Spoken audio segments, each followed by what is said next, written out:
Hello friends, welcome to Devrat Knowledge Villa. You are watching our English video series of operating system and learning basics of OS. Today's our topic is types of operating system. Before today, we have discussed goals of operating system. So guys, if you are still remain to watch that video, so you can click here on I button for watching the video of goals of operating system. We will discuss types of operating system with the generation of operating system and generation of computer. It is important to go with the generation of computer because whenever generation of computer is changed, same time there is a variation arrived into the operating system also. So let's start with the first generation computer which are in use from 1945 to 1955. This duration is a probable duration, it is not an exact figure.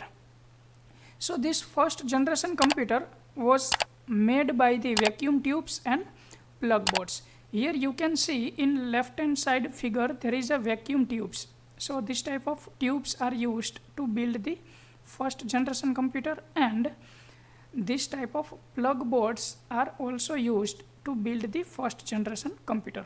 So at that time first generation computer was in very big size, and there is a very high cost to implement the entire structure, as well as there is a very slow speed in terms of very slow accuracy also. High power requirement was there in terms of first generation computer, as well as there is a very much high failure rate. So in short, we can say that at that time first generation computer was used for the simple type of calculation, and there is no specific operating system available during this first generation computer. So then after second generation computers are arrived into the market in between 1955 to 1965, and mostly these computers made from the transistors. Let's see here in figure left side, these are the transistors. You can also see this type of transistor into the market. Currently transistors are available and used at many places. So from here there is a starting of operating system. In 1956 first operating system was built by the General Motors for the research in IBM. So we can say that here that is a starting of first generation of operating system during the second generation computers. So indirectly we can say that generation of operating system is one step behind as compared to generation of computers. And during these days there is a batch operating system was used in second generation computer. Then after third generation computers arrived into the market in between 1965 to 1980, and this third generation computers mostly built by the integrated circuit ICs. So let's see in figure, these are the ICs. So now what is the variation here in terms of second generation computer?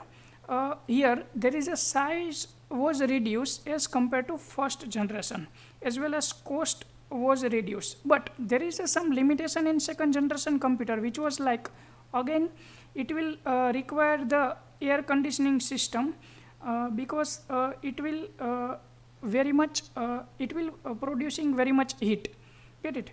So then after constant maintenance also required due to these systems made from the transistors. So that's why some new features available into the third generation computer, which is overcome the limitation of second generation computer by made from the ICs. Then after in fourth generation computer, in duration of third generation computer, it was made from the multi-programming operating system. So it is a second generation of operating system, that is multi-programming, get it. And in fourth and fifth generation of computer systems are 1980 to current, it means 2020. Currently we are using fourth and fifth generation computer systems. So these computer systems are mostly built with the VLSI and ULSI. So that is currently it is run with the time sharing to real-time operating system. Time sharing is a multitasking operating system. Then after multi-processing systems arrived, and in terms of multi-processing system, some variations like network operating system, distributed operating system, real-time operating system. So this type of operating systems are currently used in market, and mostly microprocessor. You are looking here in 4th generation core to duo and dual core, and these are the current latest microprocessors which are used in 5th generation computer. So now we can say that we are evaluating the types of operating system parallelly with the generation of computer. So here we have started with the first generation, that is batch system. But what happens during the first generation computer? So there was no specific operating system, but there is some functionality was there in this type of earlier system. So we will discuss how earlier system was operated. Then after we will discuss batch system, and in between the second and third generation computer, one operating system was arrived, that was spooling. So we will also discuss spooling in our today's session. So let's start to discuss types of operating system one by one. First operating system we will discuss, that is earlier system. In terms of earlier system, there was a punch card and magnetic tape was used to producing the input and for taking the output. One thing that is memory, that was there was a common memory in earlier system. It means there is no separation of primary and secondary memory. Next operating system arrived, that was batch system.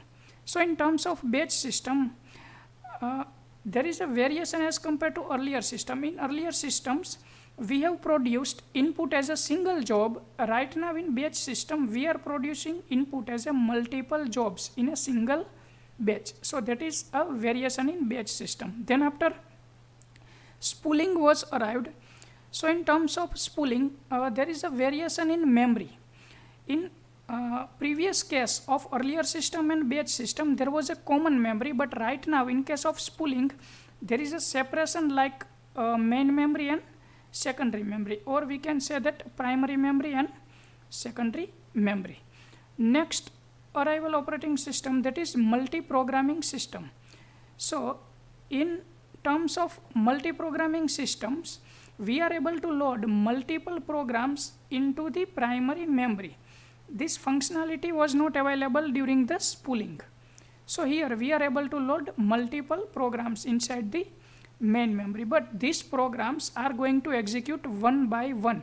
It means at a time one processor can execute one program only. Then after new arrival, that is multitasking. It is same functionalities as compared to multi-programming, but here one variation is that here there is a forceful preemption.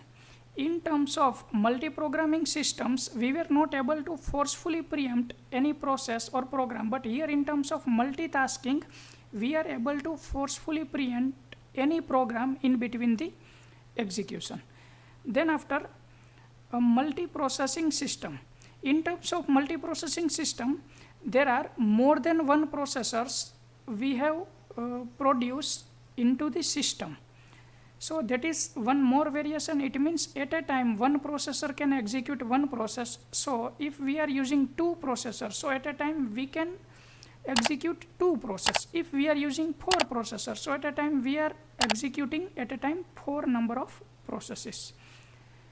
Then after a distributed operating system, network operating system, real-time operating system, this type of operating systems arrived into the market. But mostly this type of operating system are using the common fundamental of multiprocessing or multitasking. In most of the current systems, multiprocessing systems are used. These are the separation as compared to specific use. So in our next video, we will discuss all types of operating system separately one by one, and we will go in detail with the functionalities of each operating system, properties, limitations, advantages, disadvantages. We will discuss everything in detail. So thank you very much for stay connected with the Devrat Knowledge Villa.